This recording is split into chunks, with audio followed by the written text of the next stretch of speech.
All right, well, here we are. This is year 40 for me. So, seems like yesterday. My hair tells me it's not. But always the same mystery and intrigue follows me when we head into these seasons.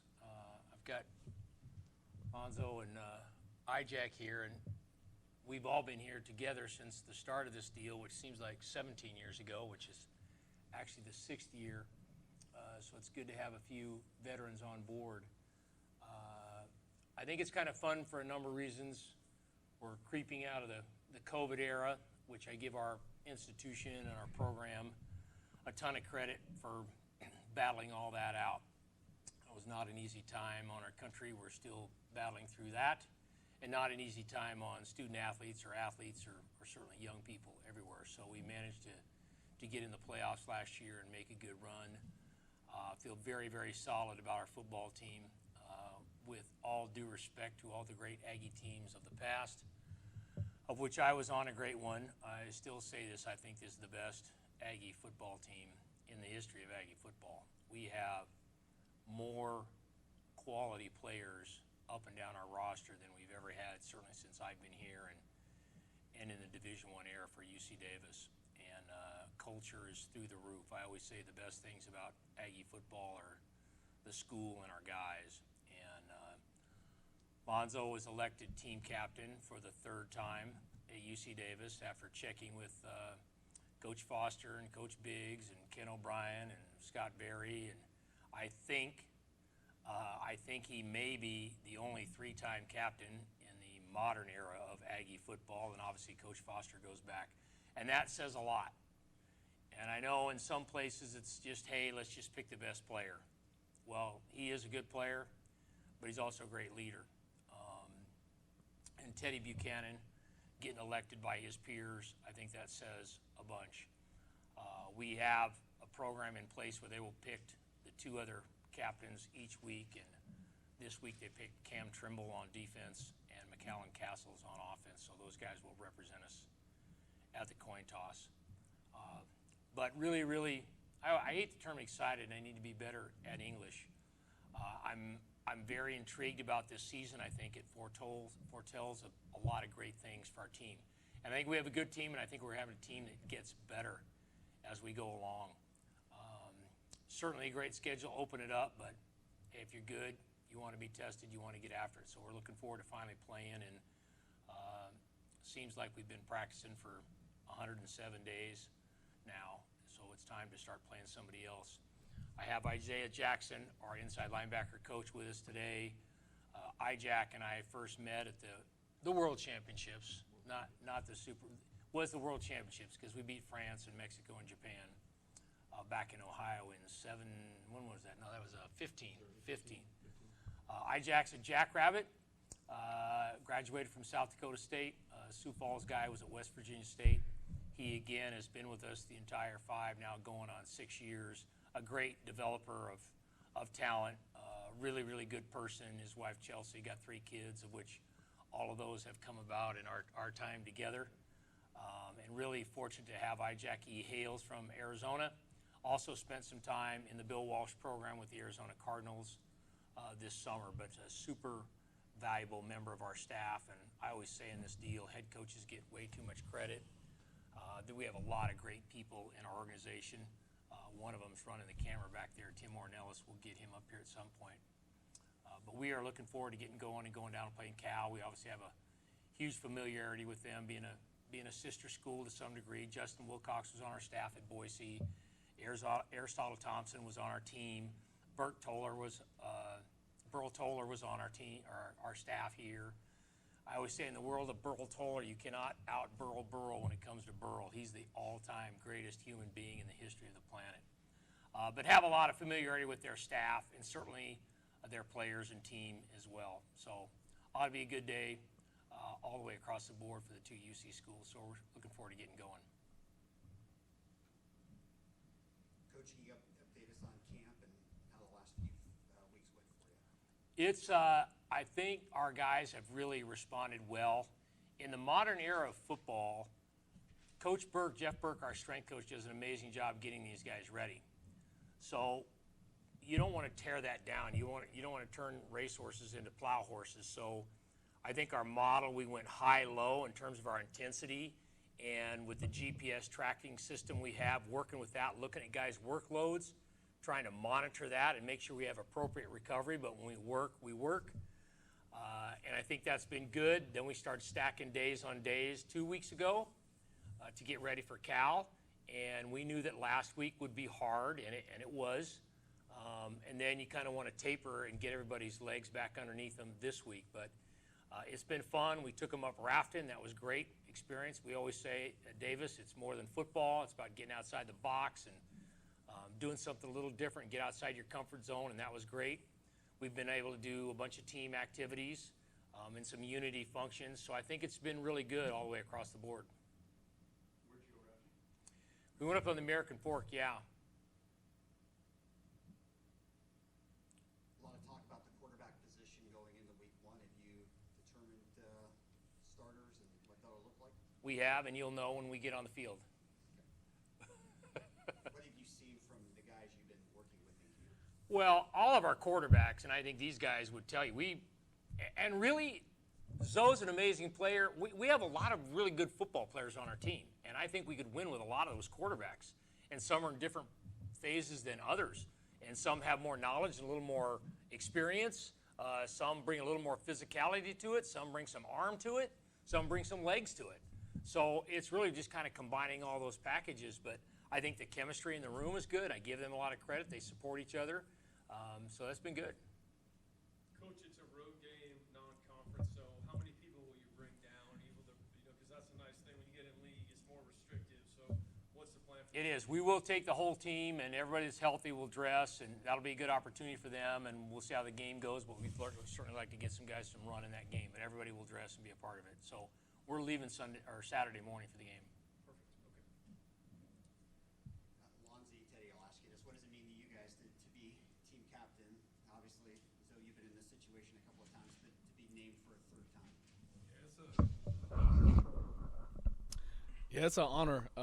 When Coach Hawk came up to me and said that I might be the only one in Aggie history to be a third-time captain, it really kind of blew me away. Like, wow, like it's an honor to be in that position, and I'm just glad that my team has trusted me for this long to be one of those leaders. So yeah, it's an honor. And obviously, you're coming up on a lot of records this season, and pretty soon in the year. How do you put that into context in terms of obviously the overall, but the team goals with a lot of individual records that you could be breaking throughout the year? Yeah, my focus is just, doing what I can do to put my team in a better position. Those records will come, but that's nothing really I'm too concerned about. I'm just more about winning and doing what's right for the team. How about you?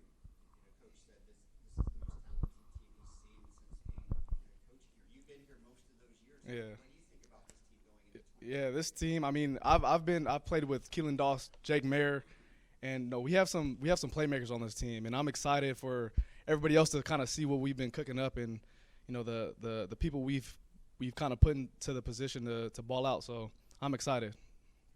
Teddye, how about you being named team captain?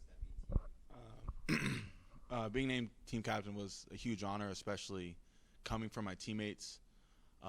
Me being kind of a younger guy going into my third season here, definitely caught me by surprise a little bit, but I'm super grateful for my teammates electing me captain. I'm going to do everything I can to lead these guys, and the fact that they have trust in me it means a lot. How would you describe your leadership in terms of with your other players? Are you more vocal? Are you more by show?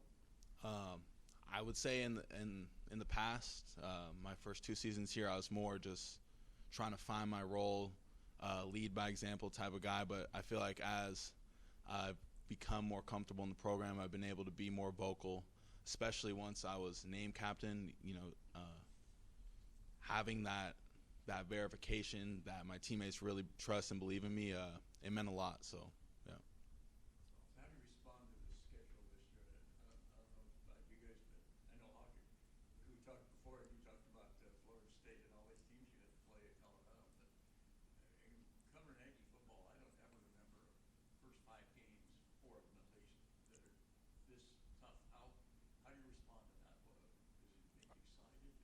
you talking to me or them? Both of them, all of you. All of you? I'll let them talk. It's super exciting for me personally. Getting a chance to play Cal, obviously, is a great opponent. South Dakota State, a team we lost to in the playoffs yesterday, so to get another shot at them. San Diego, another team we play quite often, another great program. To go up to Weber, or I think they're coming out here, yeah. And then obviously getting to go to Montana State, great environment, ESPN2, so I'm super excited personally. Yeah, I'm juiced. I'm all for a challenge, and I'm kind of glad we have these games. I feel like tough games build character, and I feel like we're going to be able to find ourselves early in the season of who we are, and I'm excited. Before you pass the mic back to Coach, just wondering about the 2019 games. Hold on. Pass it over to Ijack. Let me see what he thinks about the schedule. I'm like the guys. I think a test early in the season will kind of tell you who you are. And when you think about it, you really have potentially 4 playoff games. Because the teams that you play, those are the teams that you're going to see in the playoffs. And so I think our guys and our staff are going to prepare for each game the same way. But those potentially, we'll be likely seeing those guys later in the year. So those are all playoff games to us. Could you talk about Teddye, too, a little bit, since you have the mic? Yeah, Teddye. I think since Teddy's arrived, I know since Teddy's arrived, he's taken this seriously. As a football player and as a teammate, he mentions growing and being in the position to be a leader and be more vocal. I think the more that he's made plays for our football team, other people have seen that, and it's allowed him to become more vocal. I have him every day in my position meeting, and so he's one that's going to answer questions in the room and stand up and be on the board, and it's 50-50 in the meeting room, and most of the time that's him. But when he crosses the white line and comes from the tunnel, he's ready to work. I told him this morning, away from football, I don't worry about Teddye being great in the classroom, great in the football field, being a great person, a teammate. He's someone that you try and out-recruit and try to mimic in your recruiting pattern every year and try to find him. So he's been awesome since he's gotten here. I'm a follow for you, Coach Jackson. Yes. I know 2020 COVID year rolls right into training camp, rolls right into the 2021 season, and then you got a bit of normalcy, spring ball, a bit of a break, workouts, things like that. You have a pretty strong room this year. Talk about this unique group of linebackers and what, the difference between last year, kind of that condensed 2020 versus the more mainstream schedule that you've had to get this team ready for this 2022 campaign. Yeah. I think the depth in my room, we always talk as a coaching staff about building dependable depth, and that's what we have. I think there are 4 guys in my room who can play the Mike position, and at any time those guys can start. And I jokingly tell them, no matter the personnel or package that we have in, it's a thumbs up. Like, hey, are you good, or do you need a break? Because we have 3 to 4 guys who I trust out there and who the guys trust with them on the field. I think just in terms of playing that spring season, for Teddye, that was really the first time, his first spring here playing inside linebacker. He played outside and quarterback in high school. And so for him to get an entire season in his belt that spring year and lead the team in tackles for 2 years in a row now. And so I think using that spring and getting to this point, it'll solidify some things that we know as a staff, and we talk about how good this football team is going to be. I think it really depends. It goes back to our depth. We have talent in a lot of places, but it's the depth that follows that talent. What in particular concerns you or focus on Cal specifically? From a defense standpoint, we do. As a staff, we talk about our opponent often, but it's as a defense, what can we do to be as productive as we can without focusing so much on Cal? And it's in terms of the game plan, to keep it as simple as we can for our players so they can play fast, cause chaos for the quarterback, and take the football away. Score on defense when you can, but put the offense in position to score. And what about you, focusing on Cal specifically? Yeah, kind of the same thing, and it's not always fun from the media. I talked to the guys this morning. it's kind of corny, doesn't sound exciting, but it's really about being the best version of yourselves. And it's really, that's what it's about. And yes, there's an opponent involved in there. And the cool thing about football is, just like life, is if you're not paying attention and you're not on your P's and Q's, you're going to get knocked down. And sometimes you may get knocked down even when you are doing that. But it's really about lining up, blocking the right guy, hanging on to the football, making good decisions, doing what you're supposed to do. You were at the game before, and in most games, it comes down to, can you take care of your own business? And then if you can do that, then you have a shot to get more points than the other team. So we obviously know Cal is good, but as you guys mentioned, it's every week. I told our team, every week, you better just flush it and move on. I don't care if you win or you lose, you better flush it and move on, because another one comes, and that's the test of life. So that, to me, is really the challenge, is can you look in the mirror and go out there and be the best version of yourself? And if you can do that, you're in good shape. You have a couple of former Gold Bears on the team. Comment on that a little bit. Yeah, Evan Tattersall, he's a kid that we recruited out of high school, out of Granite Bay. And he's in our business school here as a grad student. And we knew a lot about Tat before he went down there, so it really wasn't hard to get him coming back from there. McAllen Castles, a little bit different story. He came from Tahoe. We had talked to him a little bit. We weren't actively recruiting him, but he had gone down to Cal and didn't work out, and he came here. I try not to oversell that, and I don't try to put the headlamp on them. We're not trying to bleed those guys for, they have allegiances there. They have coaches they like and buddies on the team, and really in football now it's kind of more like that is anyway. These guys know a lot of guys on the other team, so they are obviously two very good football players. Really love those guys. We're happy they are in our program. But we're not trying to make them double spies or anything like that. Dan, you signed the contract extension through 2027. Can you talk about what that means for you and for the program? It's been a real honor in my career. I, as you guys know, feel very strongly about Aggie football, what we do, how we do it, and how it's been established here over the years. I think it's great for winning championships. I think it's great for developing championship people. And I think it's what college athletics is about. And so I'm very honored that we can carry on that tradition and the way we do it. I do think it's unique. I do think it's special. We have a bunch of new people on our staff and our coaching staff. And as IJack would probably tell you, and it's the same as letting these guys pick the other two captains. I think there are little things with what we do and how we do it that are very unique.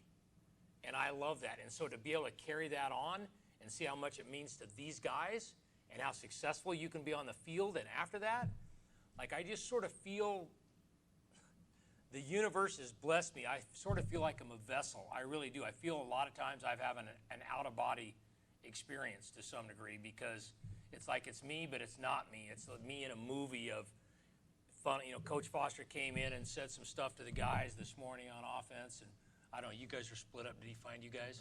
Oh, good.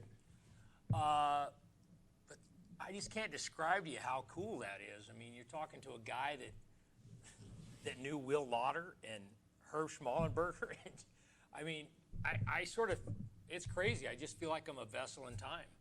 And I just think what we do is great. And I'm honored to do that and continue to do that and support the university and our football program and these guys. That means a lot to me.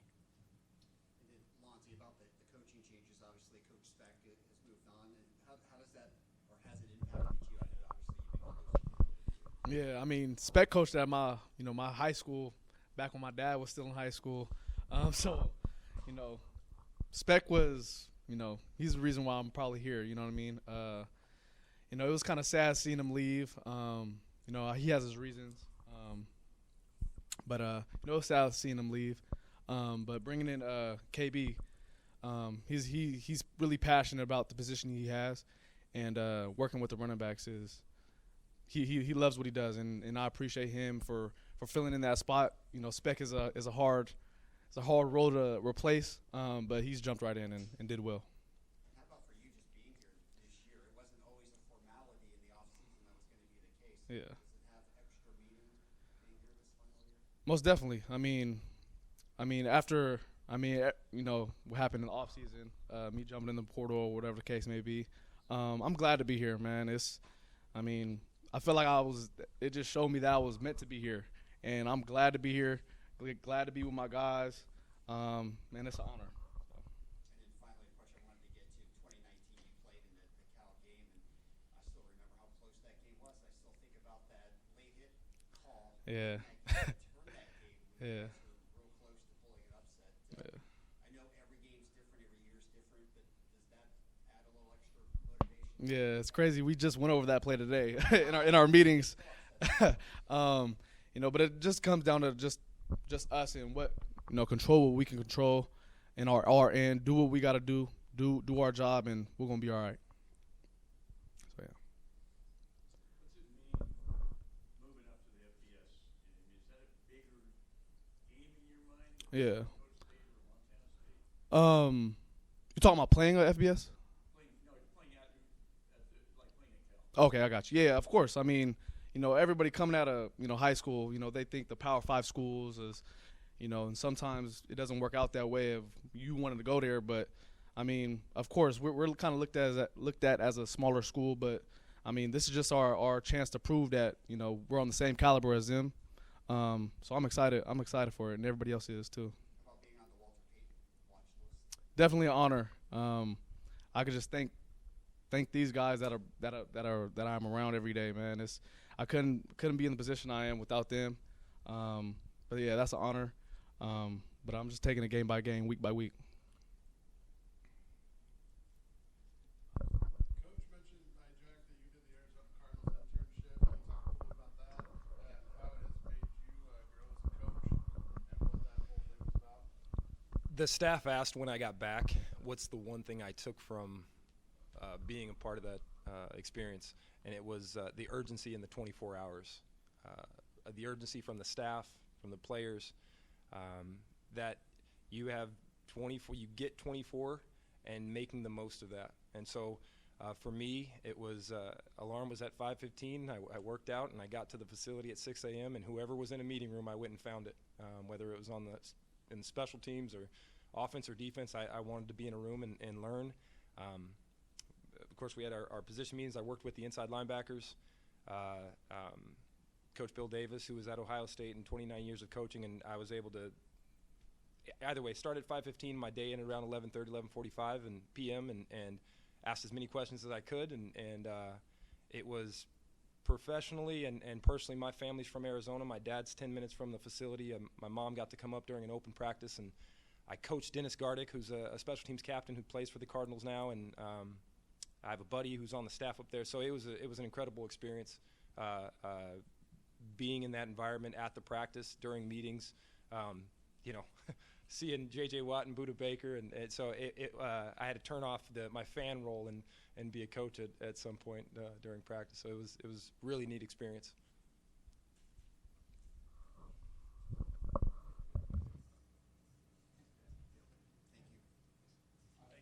Appreciate it. Go Ags.